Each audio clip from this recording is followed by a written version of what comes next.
Bom, pessoal, muitos problemas técnicos aí, o link não estava funcionando, agora parece que voltou. Eu vou fazer o seguinte, vou gravar esses 2 slides e passo para vocês, bem como já passo também os exercícios comentados, tá? Só que não vou gravar os exercícios comentados, porque eu já comentei os exercícios, se vocês clicarem assim, quando aparecer aqueles no PDF,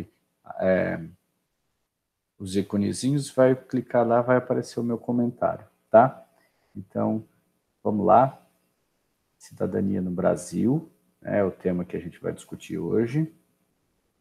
Um tema que não é novo para nós, né?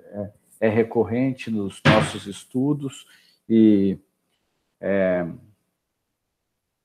então é mais uma revisão mesmo, né? É um tema que já foi debatido quando nós debatemos os sociólogos brasileiros, Sérgio Buarque de Holanda, Florestan Fernandes e tantos outros. Então vamos lá. Eu coloquei aqui essa foto do Rio de Janeiro para lembrar que a principal característica sociológica do Brasil, a principal característica social do Brasil é a desigualdade e os problemas decorrentes dela, a violência, a urbanização precária, a favelização, a baixa escolaridade, a pouca penetração que a escolaridade tem na sociedade brasileira. Então, é uma sociedade baixamente escolarizada e altamente que apela para a cultura de massa. Então, essas características todas compõem um problema que é ser brasileiro, né? Então, é uma característica que a gente precisa repensar e a marca sociológica brasileira ela tem uma raiz histórica, que é o colonialismo, e dentro do colonialismo, uma versão de colônia de exploração, piorada pela adesão de uma mão de obra importada da África, desumanizada pela escravidão, né? Então, essas são marcas profundas, um corte profundo aí na cidadania do Brasil. Mas quando a gente fala em cidadania, né? A gente também fala de uma abrangência de pessoas, de cidadãos, de um povo, dentro de um Estado. Então, cidadania também problematiza, vale lembrar que a cidadania também é a identificação natural ou naturalizada de um sujeito com um Estado-nação. Então, você conquista a cidadania brasileira, americana, se você for nascido nesse Estado-nação, ou se você passar por um trâmite e se naturalizar em algum Estado-nação, né? Então, o Brasil, ele que surgiu em 1822, por exemplo, o primeiro ato do Dom Pedro pós-independência foi naturalizar automaticamente quem quisesse. Para se tornar brasileiro, bastava declarar-se brasileiro. Então, houve uma naturalização em massa do Brasil, pós o processo de independência, né, uma naturalização em massa do Brasil, que é a característica que naturalizou automaticamente quem quisesse. Até hoje, para você conquistar a cidadania brasileira, é relativamente fácil, basta você requerer, falar assim, olha, eu moro aqui e tal, tenho um trabalho fixo e quero me naturalizar brasileiro, né? Estando, lógico, morando aqui. Tem alguns trâmites burocráticos, mas não tem uma avaliação igual tem nos Estados Unidos, né? Ou uma série cartorial de documentos a apresentar. Então, vamos lá. A cidadania contemporânea exige, mas em termos sociológicos, a cidadania ela é a expressão do direito. Então, na Idade Média, a expressão do direito era a família, na Idade Antiga, a expressão do direito era pertencer à cidade. No nosso tempo, a expressão do direito também é pertencer à cidade, mas ela é a expressão do direito do indivíduo. O termo cidadania hoje está muito atrelado à realização dos direitos humanos de 1948. Então, essa identidade nacional, inclusive, é uma prerrogativa do direito da pessoa humana, de pertencer, de ter a sua identidade respeitada. Então, a cidadania é também o direito à identidade, né? E ela extrapola, porque a gente... Desculpa, depois de tantos problemas técnicos, eu fiquei estressado e agora está me dando uma leseira. Então, depois de... A cidadania, ela é a expressão de uma série de direitos. Não é só o pertencimento à cidade, mas é você valer-se do seu direito de pertencer com dignidade na cidade, né? Então, a cidade... Eu até me lembro que eu estudei bastante em um curso, fiz um curso que se chamava Cidadania, Direitos Humanos e Cidadania. Foi a primeira especialização que eu fiz. Direitos Humanos e Cidadania, né? Cidadania e Direitos Humanos, né?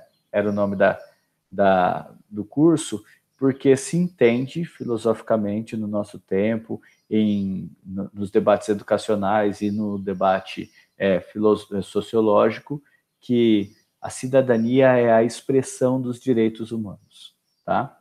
Então, a garantia de igualdade, de dignidade e pertencer fraternalmente a alguma comunidade.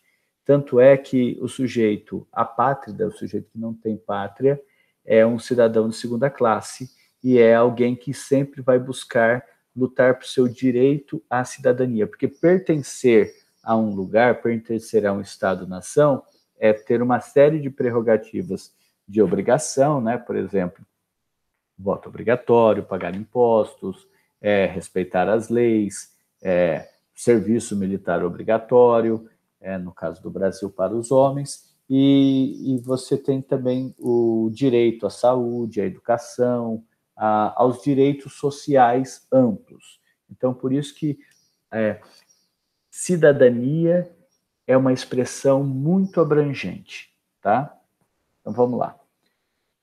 A democracia e a cidadania no Brasil tem um aspecto geral de uma marca histórica. A primeira é a violência. A violência tem suas chaves conceituais ou a sua raiz histórica expressa, marcada pela escravidão. Então, o negro vindo para cá e o índio que aqui chegou, que aqui já estava, né, eles foram escravizados, eles foram dominados por um agente, o dominador estrangeiro, português e europeu. E foi uma dominação violenta, foi uma dominação de guerra mesmo, um aprisionamento com laços mercantis na África, mas a realização da escravidão, ela se dá por uma justificativa mercantil, mas a realização da escravidão é uma realização violenta. É pelo açoite, é pela privação da liberdade, é pelo trabalho compulsório. E pela possibilidade de morrer por qualquer coisa, uma vida que vale menos, né? Eu uso uma expressão que para falar disso, e até minha esposa falou que não gosta quando eu falo assim e tal, né? Que a carne preta é a mais barata do mercado, né? Porque o negro morre por qualquer razão, por qualquer coisa. Só nós olharmos as estatísticas sobre a mortalidade do coronavírus dentro da cidade de São Paulo, e aí você percebe que na Brasilândia, no Grajaú, no extremo norte, no extremo sul da cidade de São Paulo, em bolsões de pobreza, morre-se mais. E dentre dos que morreram mais de coronavírus, foram os negros. Além, claro, da violência policial, da violência do tráfico, então, da violência também do tráfego, pela morte dos motoristas de aplicativo, dos entregadores de comida. Então, em todos os aspectos, a violência ela tem aquilo que é o racismo estrutural marcado na sua pele, e mais, no seu osso, né? O racismo estrutural, ele é o retrato da violência brasileira. os negros estão mais sujeitos às relações violentas do que os brancos. E outros aspectos da escravidão que nos marcam é a aceitação da desigualdade e da miséria, né? Então, a aceitação da desigualdade social, que é aquilo que apareceu na foto, ela é amplamente aceita no Brasil, porque o Brasil foi construído com cidadãos de terceira classe e de segunda classe, que são os indígenas e os negros. E os indígenas, nós vivemos essa guerra contra os índios até hoje. Nós temos um processo que caminha para o extermínio de uma população que não tem origem europeia, que tem uma ascendência, uma ancestralidade nativa da América. Essa população está em vias de extinção e as pessoas que carregam as características étnico-culturais ou as características biológicas, fisiológicas dos nativos da América, essas pessoas estão sujeitas a uma violência que é a sua completa descaracterização da vida. Quando morre um índio, né, depois eu posto para vocês também no WhatsApp um blog que eu escrevi sobre essa questão da mortalidade do índio. Quando morre um índio, o índio parece que é menos humano. Morreu muita gente? Morreu 4 onças, 3 antas e 5 índios. Mas morreu gente, né? Naquele grande incêndio na floresta. Então, essa ideia de que o negro e o índio, eles valem menos, é uma construção histórica e é uma realidade do racismo estrutural brasileiro. O Brasil é extremamente violento e o Brasil é muitíssimo mais violento. As relações sociais no Brasil são extremamente violentas, corrigindo, né? Porque quando a gente fala o Brasil é violento, parece que a gente está falando do Estado ou parece que a gente está falando de um ser institucionalizado. Mas as relações sociais no Brasil, elas são marcadas pela violência, principalmente contra essa violência marca da relação dos negros e marca das relações dos índios com a sociedade brasileira. Tanto é que morre mais negro matando negro, né? E talvez índio contra índio, os índios das reservas tribais se chocam com seus descendentes ou os descendentes de alguém que tem uma descendência comum, que são os índios aculturados. Quando você olha para o garimpeiro, ele tem um traço indígena forte, e aí você vê a população cabocla matando a população indígena, a população negra matando a população negra, e quando tem um branco ali no meio, ele vai ganhando características, feições de negro ou feições de índio, dependendo do seu grau de pobreza. Como diria muito bem o Caetano Veloso e o Gilberto Gil, naquela música Pense no Haiti, esses brancos de tão pobres até parecem pretos, né? Bom, essa é uma chave conceitual para entender a desigualdade no Brasil, que é a principal marca da cidadania. Uma outra chave conceitual é aquilo que cabe ao dominador português europeu, que é o patrimonialismo. Por isso daqui ter sido estruturado como uma colônia de exploração, os políticos, as pessoas que detêm capital ou alguma forma de patrimônio e controla pela terra, controla a mão de obra, ou pela mão de obra controla a força produtiva. Então, terra, trabalho e poder, né, são chaves conceituais para entender o patrimonialismo no Brasil, a posse de terra, a posse de indústrias. Essas pessoas que têm alguma posse, elas entendem como o Estado brasileiro lhe deve um favor, ou o Estado brasileiro é oneroso e eles carregam o Brasil nas costas, quando não é bem verdade.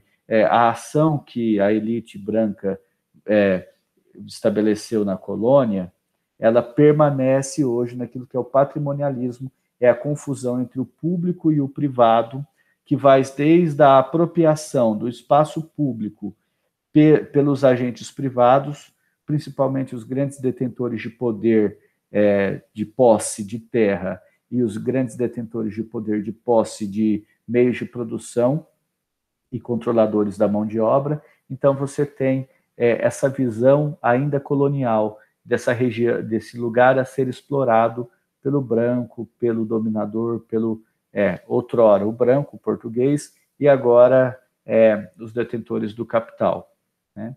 No Brasil, a elite econômica do Brasil, ela tem um lance de patrimonialismo. É só ver o penúltimo escândalo de corrupção. Ela envolveu grandes grupos de construtora, grandes holdings de alimentação, JBS, Odebrecht, Brasil Food, Ambev. Então, essas grandes empresas, né, que são as empresas privadas, elas corromperam o poder público para que o poder público agisse de acordo com seus interesses. Então, houve um conluio entre o poder público e o poder privado. E essas empresas não foram fechadas, não teve o seu patrimônio resgatado pelo Estado brasileiro e redistribuído para a população, né? Ao contrário, essas empresas, quando tem uma socióloga brasileira, a MC Carol, que fala o seguinte, quando o preso é pobre, preto, é cela lotada, cela com rato lotada. Quando o preso é rico, a delação é premiada, né? Então, esse mecanismo, por exemplo, da delação premiada, né, que é um mecanismo jurídico no Brasil que foi usado para o combate à corrupção, ele mais ou menos que revelou o patrimonialismo e essa visão de que aos ricos vale uma justiça ao seu favor, né? Então, quando o sujeito é rico, a delação é premiada e o crime compensa. Isso ainda é característica de uma visão da elite colonial. Então, a visão das pessoas que detêm o poder econômico no Brasil, de que o Brasil é um lugar a ser explorado, né? Por exemplo, a floresta amazônica, ou a Mata Atlântica, ou qualquer beleza natural, a visão que nós temos não é uma visão de preservação do bem comum, uma visão de preservação do meio ambiente. Nós temos sempre aquela visão de como é que eu vou lucrar com isso, quero transformar isso em business, em dinheiro. A visão que o empresário brasileiro, os ditos empresários, né, os formadores de opinião, eu acho ridículo uma pessoa, eu sou formador de opinião, grande coisa, né? Eu sou formador de queixas no WhatsApp, no Facebook, né? Então, esses ditos formadores de opinião, essas pessoas que se sentem parte de uma elite ou detentor do poder ou do poder de opinião pública, né? Eles não conseguem entender o bem comum, não conseguem entender o patrimônio público. Como é uma ofensa o Brasil ter reservas ambientais, porque tudo isso poderia ser transformado em lavoura. Então, o patrimonialismo ainda é forte na constituição do ethos do brasileiro. Então, democracia e cidadania são termos necessariamente correlatos, né? A ideia que nós temos de democracia e cidadania, já é um segundo tópico de discussão, né? É que uma sociedade, nós temos um ideal de modelo de Estado, que é o Estado democrático de direito, no qual o povo está acima do Estado, portanto, o Estado está a serviço do povo e deve ser o promotor, o Estado deve ser o mecanismo de promoção do bem comum, da democracia. Só que a sociedade realmente democrática, ela deve passar pela efetivação dos direitos políticos, civis e sociais. Dentre os direitos sociais, o direito econômico. Então, direito político é o direito de expressão da escolha do representante pela eleição direta. Então, nós temos uma democracia representativa, que é a eleição, você escolhe os seus representantes, ou a participação na democracia direta, você participa de conselhos, você participa de fiscalização, você tem acesso ao portal da transparência e outros aspectos no qual você faz valer o seu direito político, o seu direito de conduzir ou de expressar o seu desejo de condução da cidadania e da polis, portanto, da política. Os direitos civis é o direito, por exemplo, à identidade nacional, à cidadania, né? Então, eu sou cidadão brasileiro, sou natural do Brasil, sou cidadão olimpiense, natural de naturalidade. Qual é a sua naturalidade? Brasileiro. Qual que é a sua cidadania? Brasileiro. Então, eu tenho aí os meus direitos à identidade. Tenho meu direito à identidade também de ter um nome com o qual eu sou chamado. Eu não sou um número. Não é como, por exemplo, na época do Holocausto, que os judeus perderam a cidadania na Alemanha e eles passaram a ter um número tatuado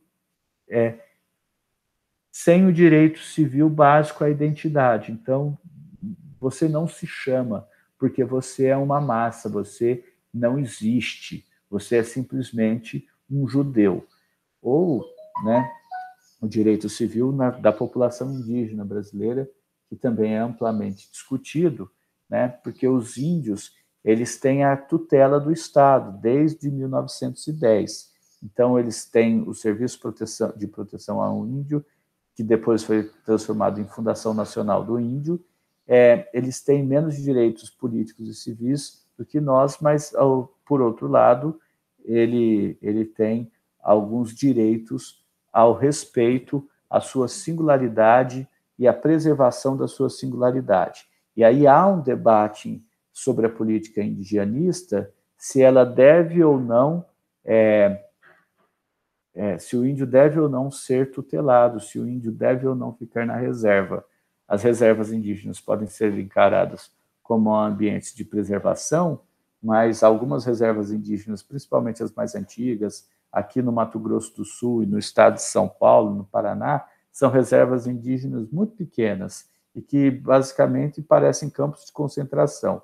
E aí você não tem um direito civil garantido. Até o ano de 2012, se eu não me engano, 2016, quando houve algumas reformas no Código Civil brasileiro, os indígenas puderam se registrar com o nome indígena. Até então, eles não poderiam ser registrados com o nome indígena. E agora eles se registram com o nome indígena e com o nome aportuguesado. Então, por exemplo, a Sônia Guajará. Guajará é a tribo. O nome civil dela é Sônia, mas ela pôde conjugar o nome civil com o nome tribal, Sônia Guajará. É a mesma coisa a pessoa que é transexual, travesti, em que ela pode solicitar uma mudança do nome para o nome civil. Né? Então, como você se chama? Eu me chamo Bernardo. Não, qual é o seu nome de verdade? O meu nome de verdade é Bernadette. Né? Então, o nome civil é aquilo que a gente chamava de nome de guerra, agora pode ser nome civil, e é uma expressão muito importante de uma conquista da cidadania. É um direito civil. E esse direito civil também é o direito de você ter relações de contratos civis, você poder se casar com a pessoa que você quiser, você pode se tornar funcionário público, você pode se tornar abrir uma firma, você pode emitir documentos, você pode expressar-se de acordo com a cidade, com a civilidade. Então, você pode, desde matricular o seu filho na escola, com o nome que você deu a ele. Então, tudo isso é expressão do direito civil. E parece bobagem, mas no Brasil o direito civil é bastante dificultado. Por exemplo, os pais que não registram os seus filhos não conseguem exercer o seu direito civil, porque sequer têm a identidade. Então, quando você não registra o seu filho, você deixa para registrar daqui a alguns anos, e parece, nossa, mas tem criança que não tem certidão de nascimento. Nós vimos no começo dessa pandemia de coronavírus, quando tentou se estruturar o SUAS, que foi desmantelado, e que é o Sistema Único de Assistência Social, ele teve que ser rearticulado rapidamente. E aí descobriu-se que, num período de 2 anos, aumentou o número de crianças brasileiras que nasciam e não eram registradas. Então, essas famílias sequer tiveram direito ao auxílio emergencial, porque elas não existem, são pessoas invisíveis. E isso se arrasta historicamente, quando a pessoa tem 30, 40 anos, ela não tem ainda certidão de nascimento, ela não tem direito à cidade, ela não tem o direito político, ela não tem o direito social. Então, o direito civil é um direito básico, tá? Tanto quando a pessoa não tem um registro civil, não tem a certidão de nascimento ou a identidade, como quando a pessoa ela muda de sexo e ela não consegue, ou ela se divorcia, por exemplo, né? A lei do divórcio é uma lei mais bem esclarecida, mas quando a mulher se divorciava e perdia o nome do marido, ela passava por um perrengue lascado. Até hoje é assim, né? O homem se casa, a mulher se casa, e a mulher muda o sobrenome para o sobrenome do marido. Eventualmente, se ela se divorciar, ela vai ter tantas dificuldades na vida, porque ela vai ter o seu direito civil dificultado. Então, isso mostra até que, sutilmente, o Brasil ele é desigual também em gênero, né? A desigualdade entre homem e mulher. E os direitos sociais, que é o direito à escolarização, o direito à saúde pública, o direito à cultura, né? Tudo isso no Brasil é complicadíssimo, porque nós temos uma cidadania débil que se deu pela violência, né? Um povo contra si, né? Pelo patrimonialismo, entender a coisa pública como aquilo que precisa ser explorado, gerar riqueza para alguém ou para si, e nós não construímos a cidadania ao mesmo tempo que nós construímos o direito ao consumo. Então, o brasileiro, antes de tudo, ele se identifica como consumidor. Eu me lembro que quando eu fiz uma pesquisa sociológica, entrevistei algumas famílias para uma pesquisa que eu estava fazendo, né, sobre a escola. Algumas famílias, isso foi por volta do ano 2004, né? Elas não sabiam se queixar da escola, elas falavam que queriam reclamar da escola no PROCON, até porque naquela época, né, não se tinha mecanismos de queixa da vida escolar. Você não tinha uma ouvidoria. A partir daí foi criada a ouvidoria da Secretaria da Educação, que é 0800 77 777, né? Mas a ouvidoria da educação, as ouvidorias públicas, elas funcionam muito mal no Brasil, tá? Então, continuando. Aqui tem alguns apontamentos históricos, por que a nossa cidadania ela foi dessa maneira descaracterizada.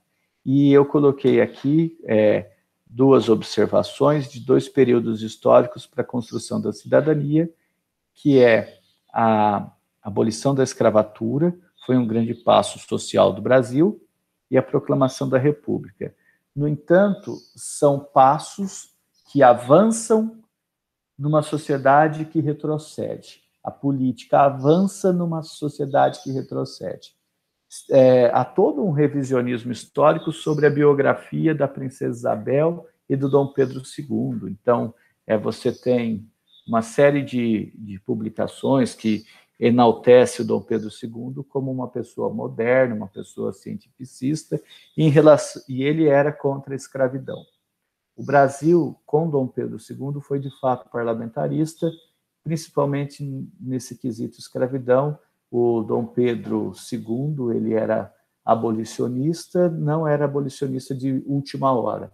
Ele já tinha uma trajetória abolicionista, e tanto é que ele tinha um negócio que se chamava Bolsa do Imperador, para negros que quisessem estudar, ele pagava a alforria e pagava uma bolsa de estudo, a Bolsa do Imperador. e a princesa Isabel igualmente era abolicionista. Então, de uma certa maneira, a República ela foi uma reação à abolição da escravatura e a preocupação dos monarquistas, principalmente da princesa Isabel, que estava com forte tendência não só abolicionista, mas como promoção de uma igualdade racial no Brasil. Então, de uma certa maneira, a nossa república, que é um avanço no direito político, é um avanço no direito civil, ela é uma reação da abolição da escravatura. É uma república reacionária. Tanto é que a expressão mais comum nós encontramos nos vestibulares, no concurso público, é uma nota do jornal escrito na época por Aristides Lobo, que dizia assim, que o povo assistiu a tudo bestializado. Né? Então, o povo assistiu à abolição da escravatura realmente bestializado, sem saber o que estava acontecendo. Tá? Bom, aí no período republicano, nós temos uma primeira fase que é uma fase oligárquica. Essa fase oligárquica, que vai de 1889 a 1930, passando por um período embrionário de consolidação das instituições republicanas pelas Forças Armadas, pelo Exército e pela Marinha, e existia uma tensão entre Exército e Marinha, porque o Exército era mais elitista, a Marinha ela era mais popular, né?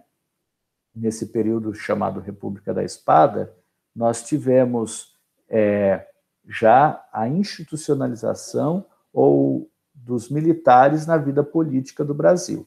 Isso é uma outra característica de um país que tem uma cidadania débil, é a tutela do Estado, do braço armado do Estado, portanto, do monopólio da violência do Estado, impondo um direcionamento aos outros direitos civis através da dominação do direito político. Né? Então, o Estado, como nós já estudamos, ele exerce o monopólio da violência, isso é uma teoria marxista e é uma aceitação do Estado de que ele pode agir violentamente contra os cidadãos. Né? E no Brasil, essa ação violenta do Estado, que é a expressão das Forças Armadas, que tem monopólio da violência, os militares têm o monopólio da violência. No Brasil, esse monopólio da violência se confunde com o poder político. Né? E isso começa desde a Guerra do Paraguai, mas a tensão já aparece ali na nossa primeira experiência republicana. Depois disso, em 1891, a Constituição ela era extremamente excludente. Ela excluía mulheres, 50% da população, analfabeto, 80% dos homens. Então, tanto é que, se você for ver o coeficiente eleitoral durante a República Velha, os presidentes da República eram eleitos com votos que representavam menos de 5% da população. Então, o colégio eleitoral brasileiro ele era bastante excludente, ele era bem pequeno. E daí começa a República Oligárquica. Né? A República Oligárquica deixa uma marca profunda no Brasil, que é esse alijamento da população mais pobre da representação política. E isso foi substituído. Né?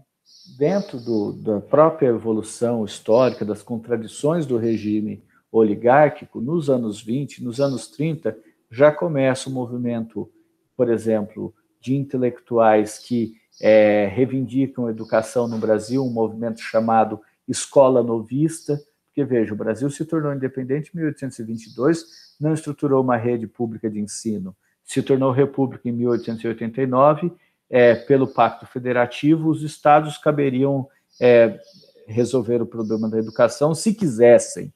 Né? Então, começa o movimento em 1920, percorre a década de 30 também, que é chamado Movimento Escola Novista, é um movimento político intelectual de reivindicação de escola, né? Em 1930, nós temos também a expressão artística, 1922, a Semana de Arte Moderna, nós temos a expressão de levantes populares, canudos, contestado, nós temos os militares que também contestavam a oligarquia, o movimento tenentista, nós temos o movimento operário, em 1917, a greve anarquista, nós temos movimentos também de orientação socialista, que é a Coluna Prestes, que mais tarde vai aderir ao movimento socialista, ao Partido Comunista do Brasil. Então, nós temos aí, neste período republicano, a gente sempre estuda a história, dizendo que o período republicano foi uma harmonização do café com leite. E quando a gente olha mais a miúde, a gente começa a folhear os livros de história, a gente vai ver que essa estabilidade não é tão grande, porque existiam muitas contradições, e essa contradição é basicamente o quê? Uma república oligárquica, uma coisa do povo, res pública,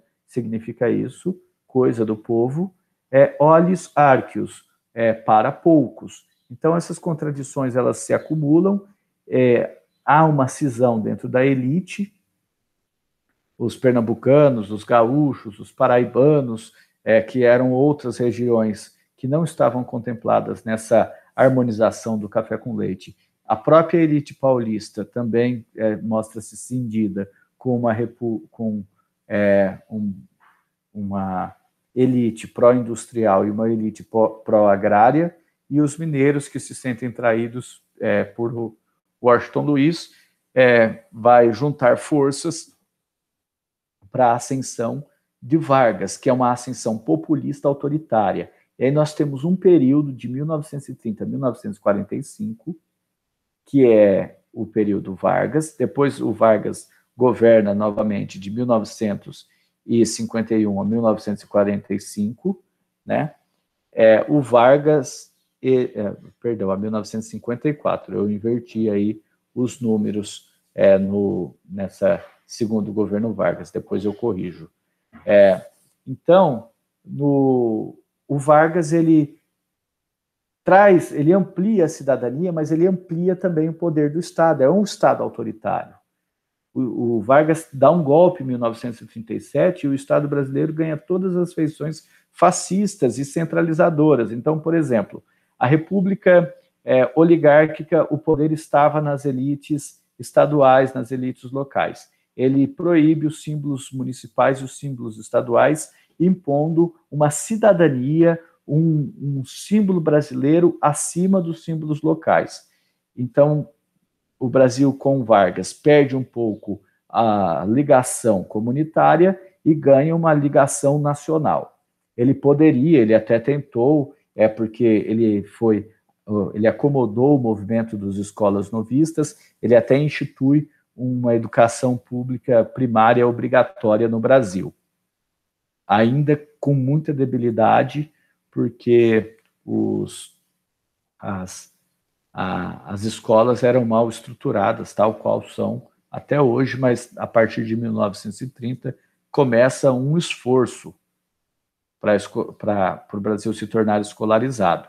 Veja, todos os outros países do mundo, a primeira coisa que se faz, né, é estruturar a escola logo depois do processo de independência.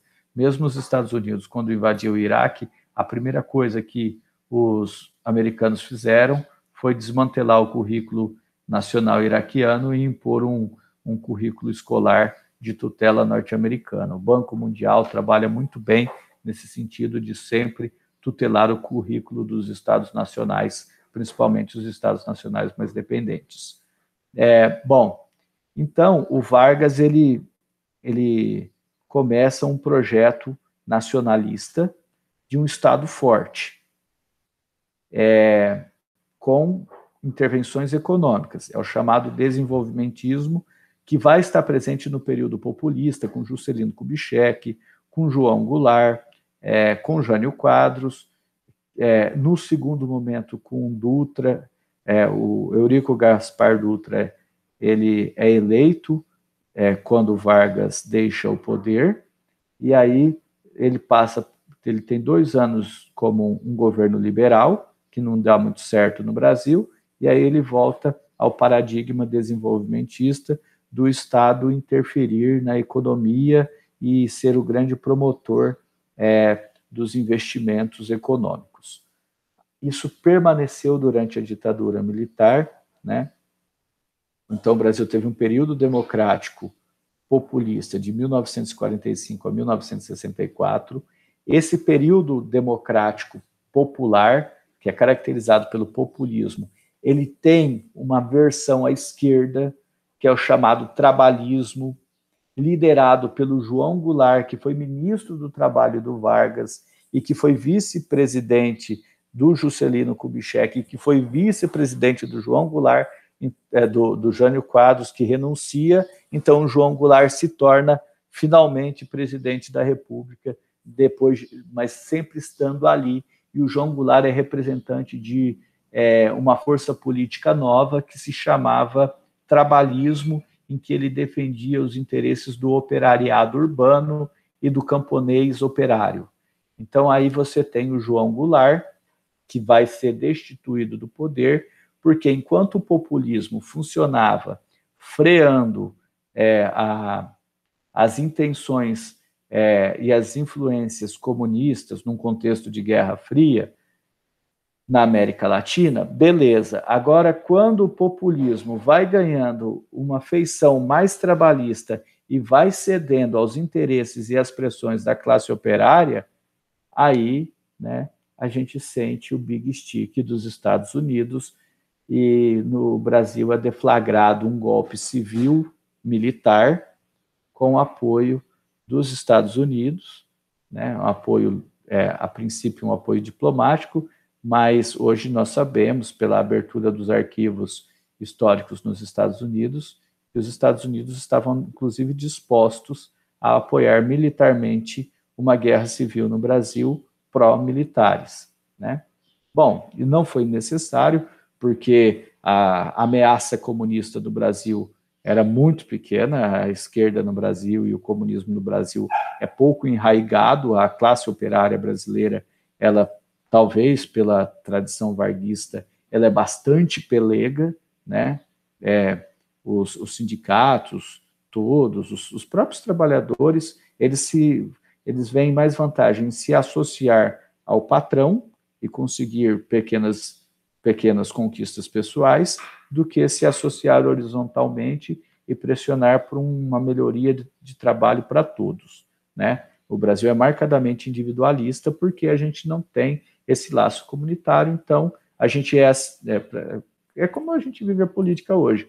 As pessoas não veem o problema da cidade, mas ficam lá jogando pedra no presidente, ou mistificando o presidente da República, enquanto os problemas comunitários a gente nem olha, a gente não enxerga, que a gente, enfim, é uma cidadania que não passa pela cidade, mas passa pela exaltação do nacionalismo e pela exaltação de símbolos patrióticos. Quer dizer, puxa vida, é uma cidadania abstrata, né? Bom, nesse sentido também, nós temos esse golpe civil-militar de 1964 a 1989. Então, os militares, que é uma casta, tornou-se uma casta associada à elite, existia uma divisão ideológica entre os militares que foi se diminuindo. Eles eram, a princípios, positivistas, tinham uma noção de ordem e progresso, expressa, inclusive, na flâmula brasileira, na bandeira do Brasil, ordem e progresso, um lema positivista, mas eles vão se acomodando no poder, os militares, e entre os militares, aquilo que era uma cisão do movimento popular, com reivindicações da classe operária, que era o tenentismo, esses tenentistas eles vão se esvaziando e os militares se tornam mais defensores da elite e eles próprios se tornam uma casta elitizada, né? Durante o doutorado, eu fiz um levantamento de quais profissões com curso superior melhor se paga no estado de São Paulo, é o oficial da polícia militar. Ele ganha mais do que médico, né? Os militares no estado de São Paulo, a partir de tenente acima, né? Ganham mais do que médico. Então, um salário inicial de médico, num posto de saúde, concursado, ainda fazendo residência, ele sei lá, na época, a média salarial dos militares no estado de São Paulo era 14 mil reais. A dos médicos era 11 mil, né? Mas isso são dados, talvez a coisa tenha mudado. De um ano para o outro pode mudar a elite, esse top, né? De qualquer maneira, os militares, eles governam o Brasil de 1964 a 1989 e a cidadania, ela se torna ou clandestina ou submissa. Ou clandestina, porque se você fosse reivindicar, você deveria reivindicar de uma forma secreta, lutar contra o sistema de uma forma secreta, pelos nuances, ou submissa, porque era o desfile cívico, o 7 de setembro, você lá carregar a bandeira e falar assim, nossa, isso daqui é um país maravilhoso, né? Então, sem uma necessária reflexão, né? Bom, tudo quanto é telefone tocando agora. Aí nós temos também o movimento que foi deflagrado pelo fim da ditadura militar, que é o movimento das diretas jás, que não conseguiram uma eleição direta em 1985, e aí nós temos uma constituinte cidadã. Mas antes disso, antes de deixar o poder, em 1979, começa a abertura política dos militares no Brasil, promovida por quem estava no poder através de um instrumento que se chamava anistia. E a anistia no Brasil, ela foi ampla, geral e irrestrita, com perdão lado a lado. Então, por exemplo, essa anistia, ela encobriu crimes econômicos dos militares. Então, e não permitiu que se fizesse o julgamento não só da violência cometida pelo Estado brasileiro através dos seus agentes violentos numa época ditatorial, mas como não permitiu que se abrisse a caixa preta das relações econômicas do Estado. Então, dessa época alguns privilégios. Por exemplo, os juízes, auxílio moradia para juiz, auxílio moradia para militar comandante de alta patente, né? Vilas militares em que os militares moram em casas feitas para eles, ou então você é o chefe de um batalhão, de um quartel militar em uma cidade, e a prefeitura paga o seu aluguel ou cede uma casa para você, né? Então, isso é patrimonialismo, que aconteceu com os militares e aconteceu com os juízes também, porque os juízes, durante a ditadura militar, eles legitimaram o regime, né? O poder judiciário, ele foi um legitimador do regime militar. E até hoje os militares têm uma coisa que se chama justiça militar, que é um tribunal de exceção. Então, o Brasil deixou a ditadura militar, mas a ditadura militar deixou marcas no Brasil, deixando a nossa desigualdade ainda mais complexa. Então, veja, hoje nós estamos discutindo uma reforma administrativa no Brasil, porque entende-se que o aparelho burocrático do Estado é muito oneroso. Adivinha, nós estamos em 2020. Adivinha quais são os que não vão precisar passar por essa reforma administrativa? Militares e juízes, né? Poder judiciário e, dentro do executivo, os militares. Então, nós temos ainda uma cidadania muito débil, né? Muito debilitada. Por quê? Quando veio o movimento constituinte, a Constituição Cidadã, um movimento da classe média urbana, dos intelectuais, dos artistas, dos estudantes, né, de uma classe média, quando se ganha isso, aí começa a democracia. Mas a democracia do Brasil começa já golpeada. Primeiro, com uma eleição indireta do Tancredo Neves, que morre, e aí quem assume o poder é o Sarney.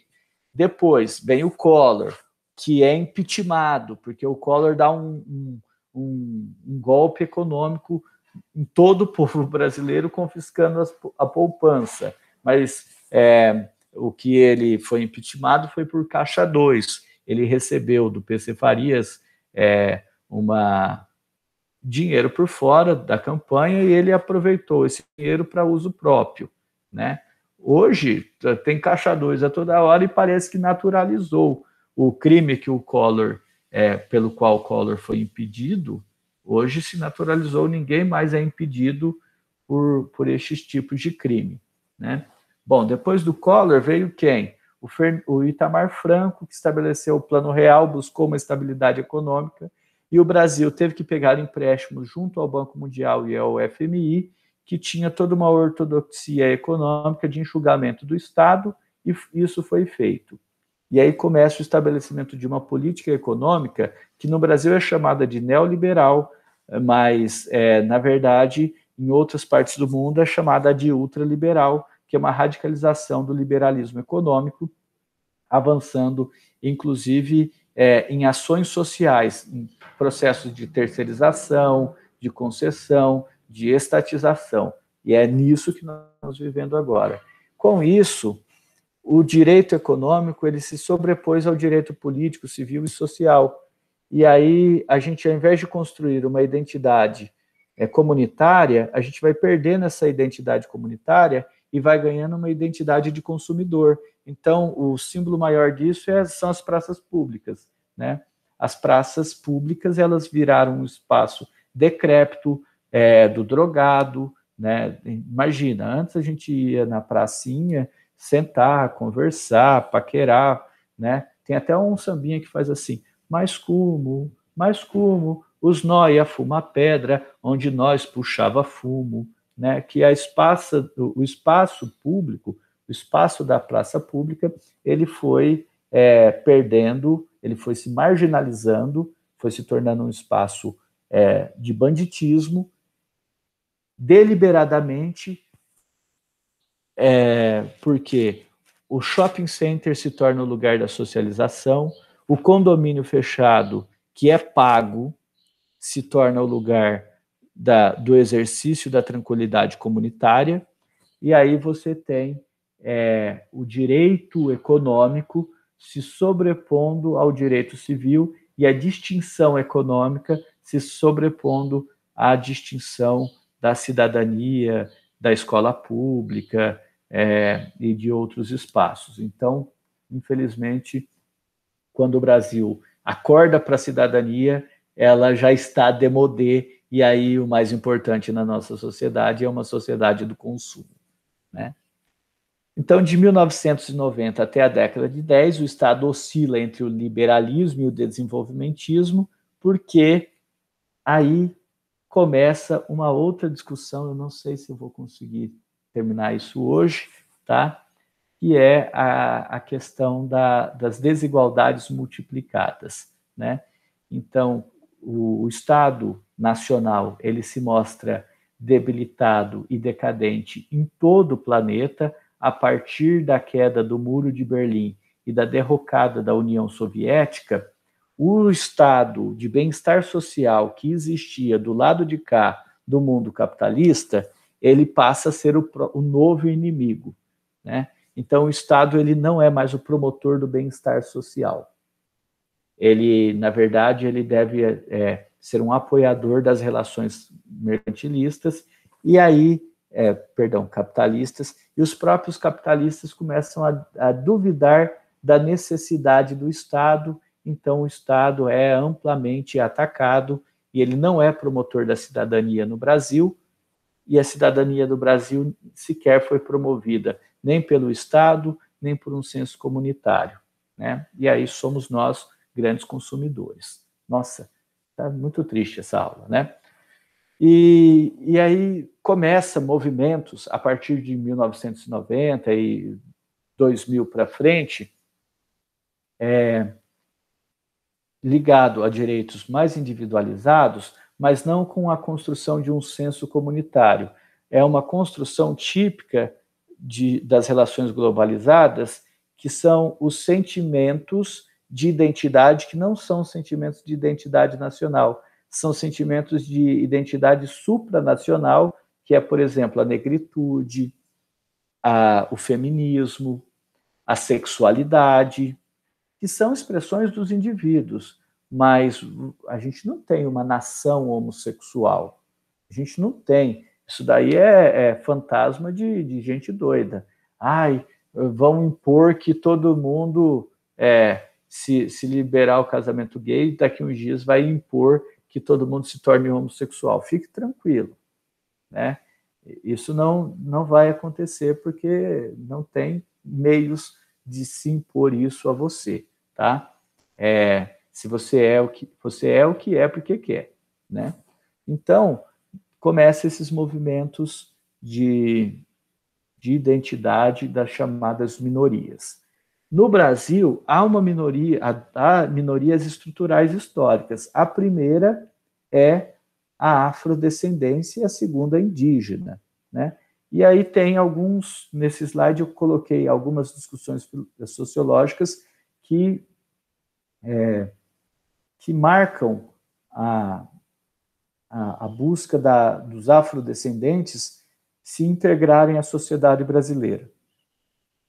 O primeiro corrente, no século XIX, o Conde de Gobineau, uma corrente positivista, acreditava que africanos e índios eram os responsáveis pelo atraso dos brasileiros.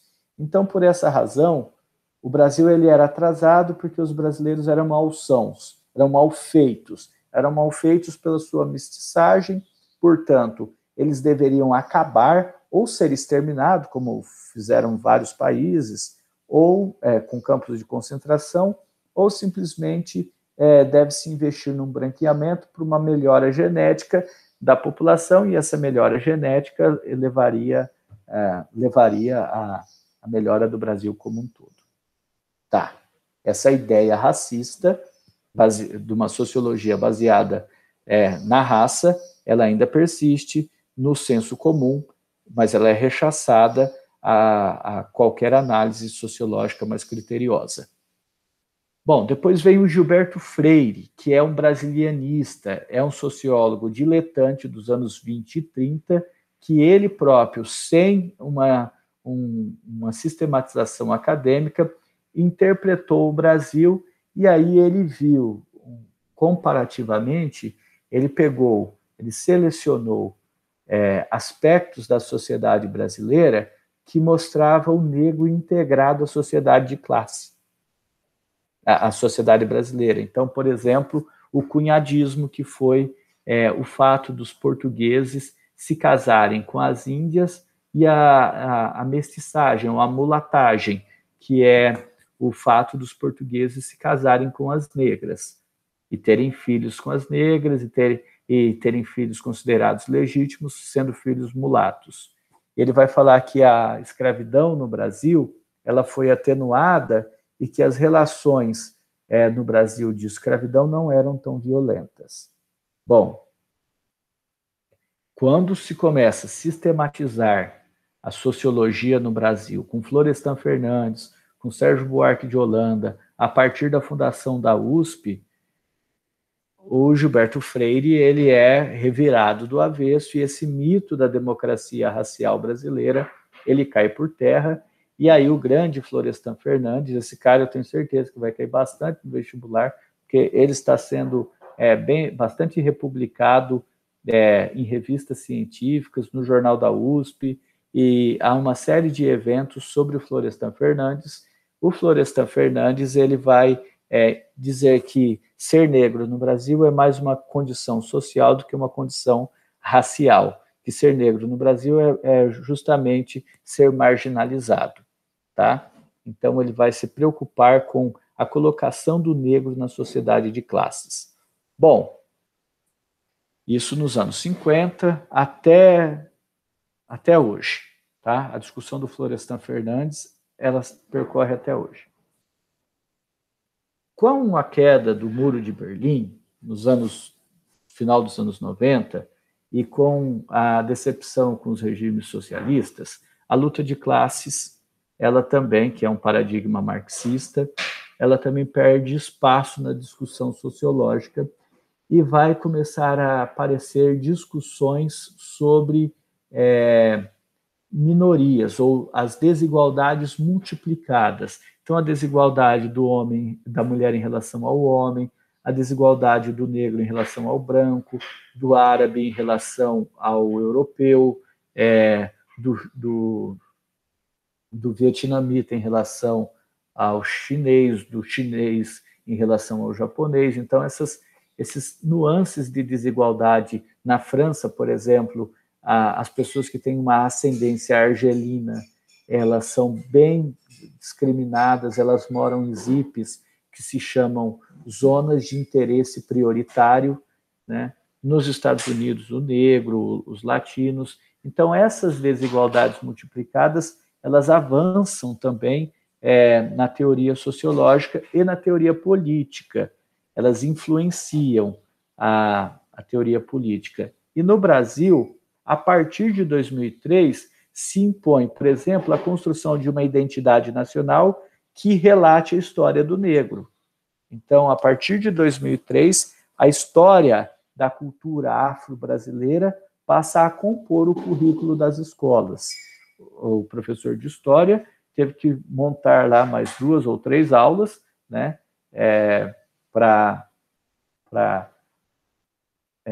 acomodar a história da África, teve que passar por um processo de formação sobre a história da África, né? Eu peguei formação de história da África porque eu me formei justamente em 2003 e aonde eu estudei já tinha história da África. Bom, de qualquer maneira, né, aí em 2010 tem o Estatuto da Igualdade Racial, né? Então, o negro é entendido como uma população mais frágil e que precisa de um estatuto. O estatuto são conjuntos de leis específicas que protegem uma população numa relação desfavorecida. Então, o Código do Consumidor é uma relação de desigualdade jurídica, porque o consumidor ele é detentor de direito e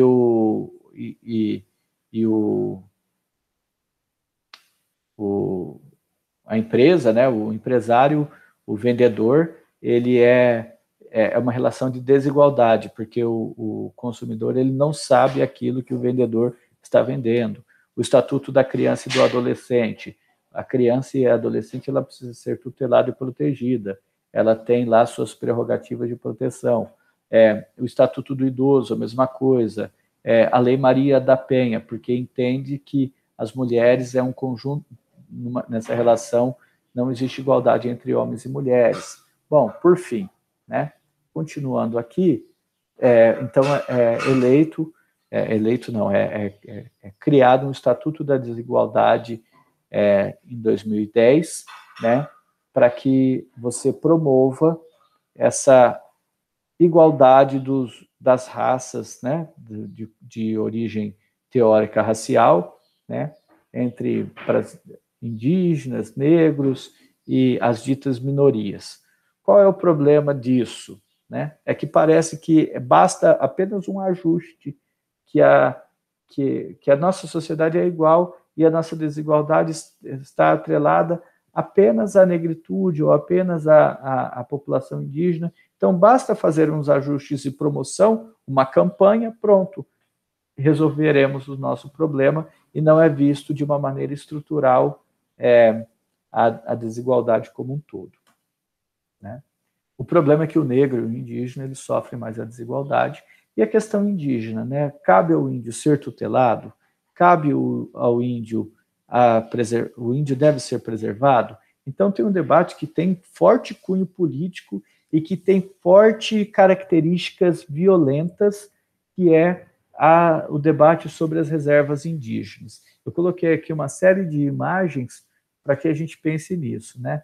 Então, primeiro, a história indígena no Brasil ela não foi, é uma história de morte, de genocídio, né? Nós temos pouquíssimos estudos sobre a população indígena pré-cabraliana. A gente ainda fala apenas dos troncos linguísticos, apenas das características construídas e identificadas, as categorizações pelos jesuítas. Então, os indígenas têm a sua história apagada. Bom, o lugar do indígena sendo o lugar da floresta, e a floresta sendo um lugar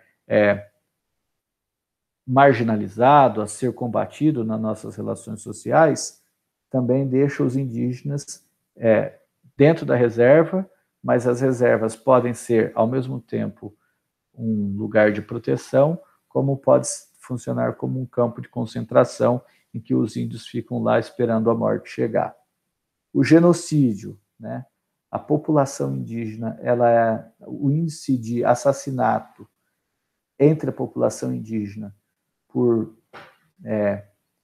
questões agrárias e por disputas políticas é muito maior do que na população branca e na população negra. Então, o índio, quando reivindica, ele é visto como um agitador, como alguém que não deve reclamar, e há uma sistemática de extermínio da população indígena.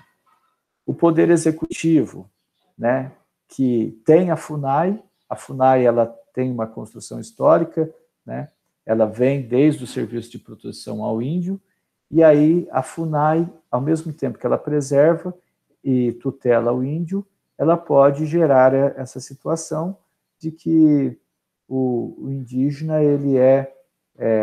ele fica mais vulnerável porque ele não tem um poder de atuação muito grande, ele tem a FUNAI como um intermédio, né? Então, o poder executivo acaba colocando também a população, contraditoriamente, a população indígena, como precisa do poder executivo, a população indígena acaba sendo fragilizada.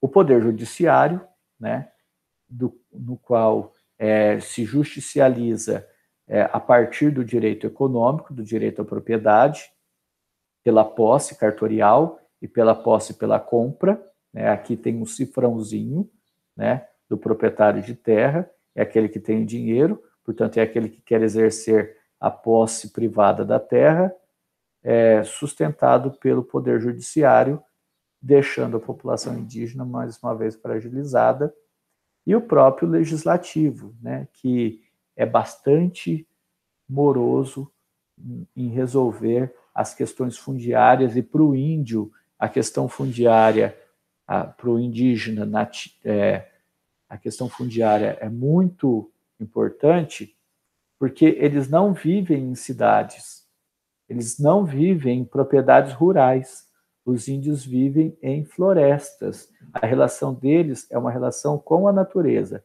Se eles forem despossuídos da floresta, eles deixam de ser indígenas, eles vão ser, portanto, marginais numa sociedade baseada na posse privada da terra. Tá? Bom, acho que por hoje está bom. Estou meio cansado já de falar. Um momentinho, tá? Eu vou postar o vídeo para vocês. Deixa eu fechar isso aqui. Então, eu posto o vídeo para vocês e depois eu posto um outro vídeo sobre desigualdade multiplicadas, que é o outro slide, tá bom? Então, muito obrigado.